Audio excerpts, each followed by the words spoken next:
Bismillahirrahmanirrahim. Assalamualaikum warahmatullahi wabarakatuh. Kita bertemu lagi mahasiswa semua, teman-teman mahasiswa dalam mata kuliah Corporate Financial Statement Analysis gitu ya. Nah, di pertemuan ini saya akan menyampaikan awal-awal itu bagaimana sih sebenarnya Corporate Financial Statement Analysis itu bisa muncul dan sebenarnya apa sih itu tujuan dari analisa laporan keuangan yang bisa dikatakan seperti itu. Di awal ini saya akan membahas tentang bagaimana tujuan dari analisis laporan keuangan. Yang pertama yaitu analisis laporan keuangan itu bertujuan untuk apa? Untuk mengetahui tingkat keuntungan atau kesehatan dari suatu perusahaan. Yang kedua, mungkin nanti kan ada investasi pada suatu sekuritas atau surat berharga, di mana investasi itu harus dilakukan dengan melihat dari laporan-laporan keuangan yang telah dianalisis. Kemudian bahwa analisa laporan keuangan itu bisa digunakan untuk memberikan evaluasi dari rencana pemberian kredit itu biasanya dari lembaga keuangan perkreditannya, dan lembaga keuangan akan melihat laporan keuangan itu dan kemudian menganalisisnya untuk memberikan keputusan apakah akan memberikan kredit atau tidak. Kemudian ada dari evaluasi kesehatan dari sebuah perusahaan supplier gitu ya. Kemungkinan bahwa evaluasi kesehatan dari perusahaan supplier juga harus dilihat bagaimana nanti dia bisa bisa tetap memberikan apa yang diinginkan oleh perusahaan yang notabene adalah yang diberi supply gitu. Kemudian evaluasi kesehatan pelanggan juga demikian. Ketika kita akan memberikan penjualan secara kredit, itu berarti kita harus tahu juga bagaimana sih konsumen kita itu akan kita berikan kaitannya dengan tenggang waktu untuk pelunasan, tetapi kita juga harus tahu sedikit banyak kesehatan dari perusahaan konsumen tersebut dengan cara juga melihat dari analisa laporan keuangannya. Kemudian ada evaluasi kesehatan perusahaan yang dilakukan oleh karyawan. Karena apa? Karyawan itu akan bisa melihat bagaimana kaitannya dengan karirnya, masa depannya dia, terus kaitannya dengan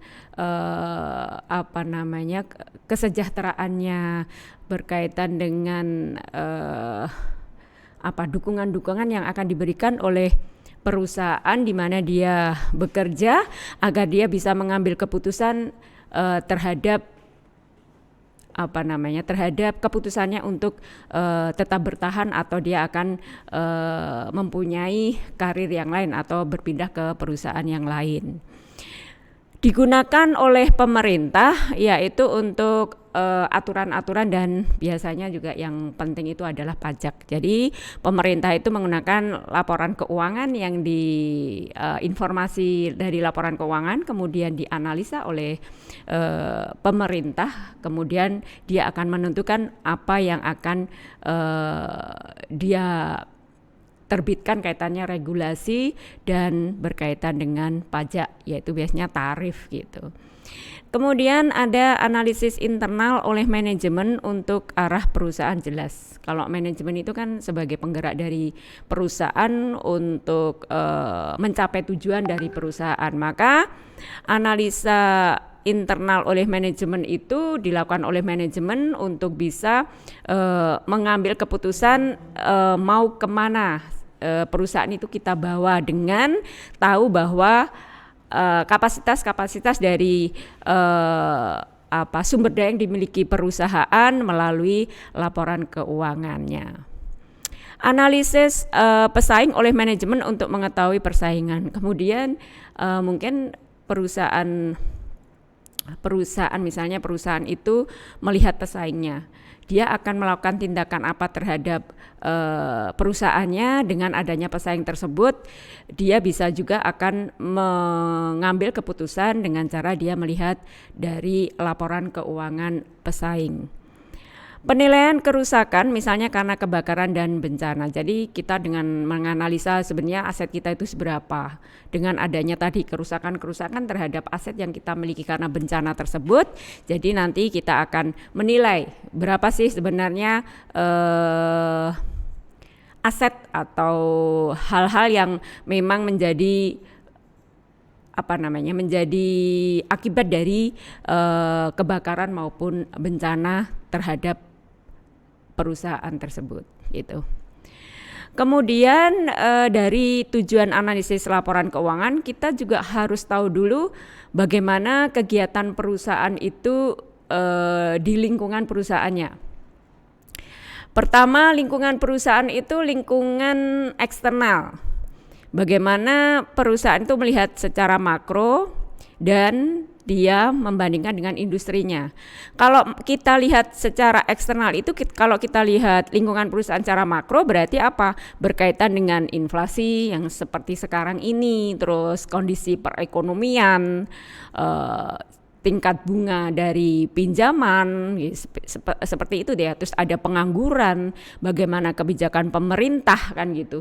Contohnya misalnya dari kebijakan pemerintah itu kaitannya dengan misalnya ada kebijakan pemerintah kaitannya dengan pajak, misalnya ada kenaikan dari 10% menjadi 11%. Itu kan berarti kita lihat lingkungan secara eksternalnya, secara makronya seperti apa. Kemudian dari industri, bagaimana perusahaan saya bersaing dengan yang lain, terus bagaimana teknologi itu mempengaruhi industri saya gitu ya. Kekuatan tawar-menawar dengan pemasok maupun konsumen. Berarti apa? Bahwa ketika industri itu misalnya yang jelas kelihatan sekali ketika industri itu bersaing dalam kaitannya teknologi. Bisa juga berkaitan dengan dengan gadget gitu ya, misalnya dengan pelayanan dari suatu produk gitu. Itu bagaimana teknologi itu berperan. Jadi dia akan melihat bagaimana teknologi digunakan dalam industrinya dia atau industri perusahaan itu untuk bisa bersaing dengan yang lain dalam industri yang sama. Kemudian kalau lingkungan internal, kegiatan perusahaan dilihat dari lingkungan internal, yaitu bahwa lingkungan internal itu ya ada di manajemen perusahaan. Manajemen perusahaan, karyawan maupun reputasi dari perusahaan itu sendiri. Terus kalau kita lihat kegiatan perusahaan dari tujuan dan strategi perusahaan. Tujuan perusahaan itu adalah target atau hasil akhir yang ingin dicapai, di mana seluruh kegiatan perusahaan diarahkan untuk mencapai target tersebut gitu. Jadi sebenarnya tujuan perusahaan itu intinya awalnya itu hanya satu, yaitu apa? Yaitu menambah kemakmuran dari pemilik perusahaan. Intinya itu. Untuk hal-hal yang lain, ketika kemakmuran dari pemilik perusahaan itu sudah terpenuhi, maka akan melebar kepada hal-hal yang lain untuk pencapaian dari kegiatan perusahaan tersebut.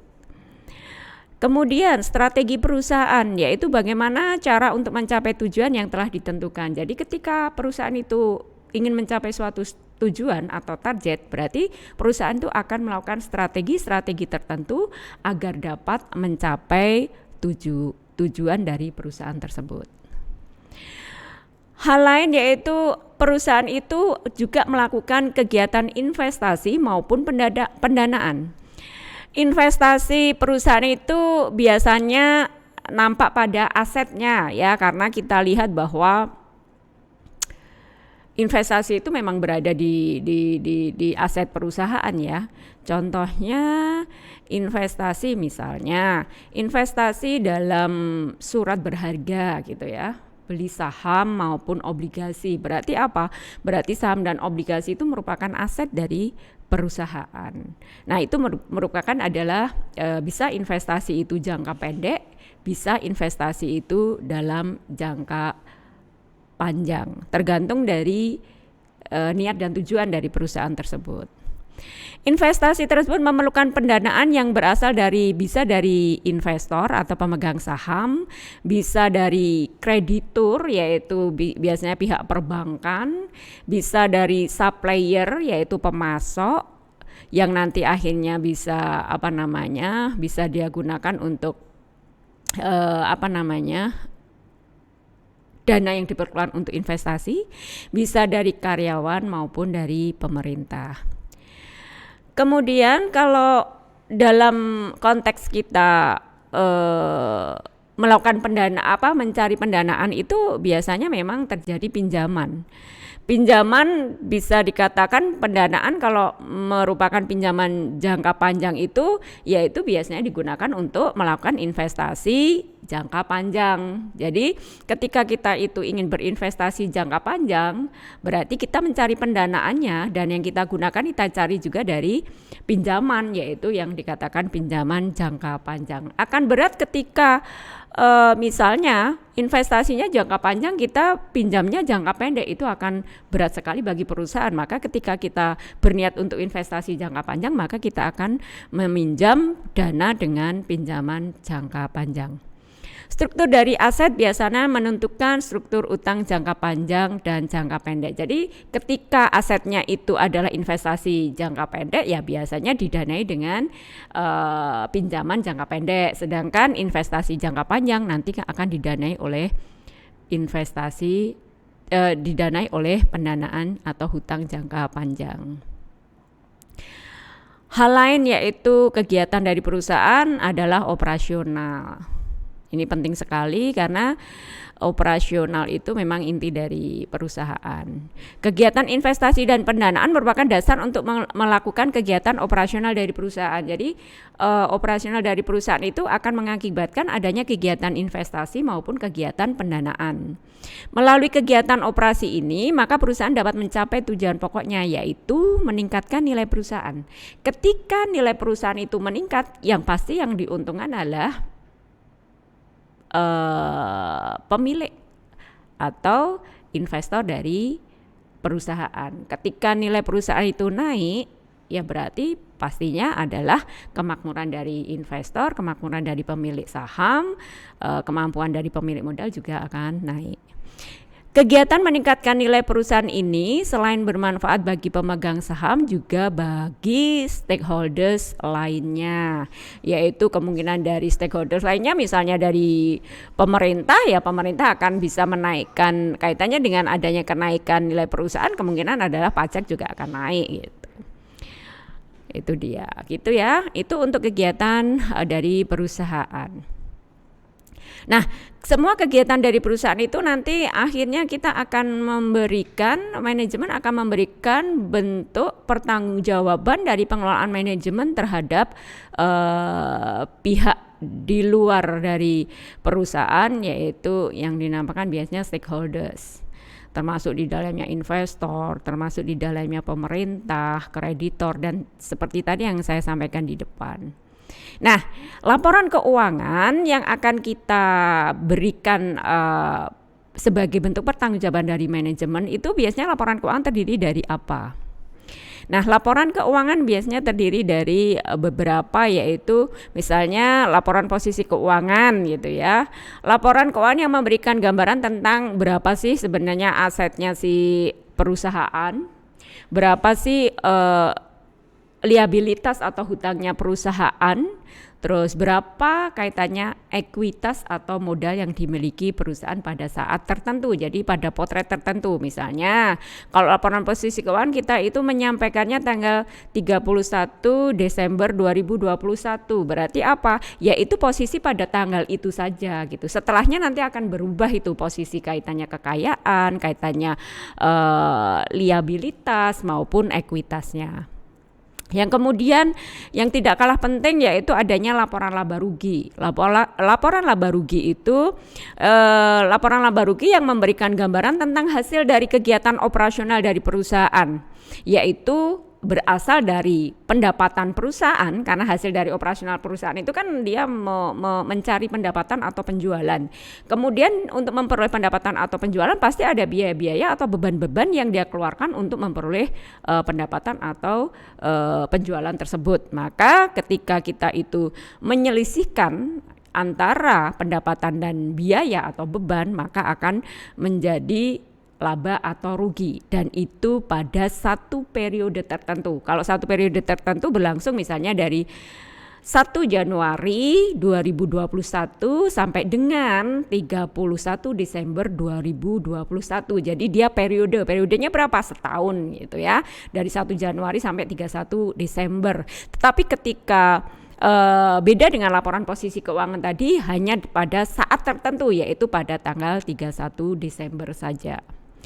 Selanjutnya laporan aliran kas. Laporan keuangan yang memberikan gambaran tentang arus kas masuk dan arus kas keluar selama periode tertentu.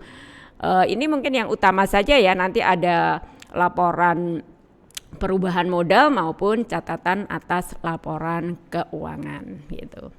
Nah, apa saja sebenarnya yang akan diuraikan dari setiap laporan keuangan tersebut? Pertama, laporan posisi keuangan atau yang dulu kita sebut biasanya namanya neraca gitu ya. Nah, laporan posisi keuangan itu berarti apa saja yang di dalamnya, yaitu adanya pengakuan, ngakui nggak kaitannya dengan asetnya, nilainya berapa, golongannya di mana, dia asetnya klasifikasinya di aset mana gitu. Itu nanti terlihat dalam laporan posisi keuangan atau yang disebut neraca. Yang kedua ada aset lancar. Aset lancar seperti yang disampaikan tadi biasanya pendanaannya dari utang lancar gitu ya. Terus kemudian ada bangunan, pabrik dan peralatan. Itu juga merupakan aset, merupakan harta yang dimiliki oleh perusahaan, di mana itu disampaikan atau diinformasikan di laporan posisi keuangan atau neraca. Kemudian ada investasi, aset tidak berwujud atau namanya intangible asset, yaitu aset yang tidak ada wujudnya. Contohnya adalah hak paten, brand gitu. Itu merupakan aset tidak berwujud. Pengakuan dan penilaian bagaimana di dalam laporan posisi keuangan itu juga menampakkan utangnya atau liabilitasnya, yaitu dia akan ngakui berapa utangnya, kemudian nilainya berapa, golongannya dia liabilitas jangka pendek atau panjang, atau dia mau utang dagang atau utang usaha lainnya. Terus yang terakhir adalah penilaian dan pelaporan dari modal. Modalnya berapa, nilainya berapa, modalnya dari siapa saja, dan di situ akan nampak di laporan posisi keuangan atau yang disebut dengan neraca.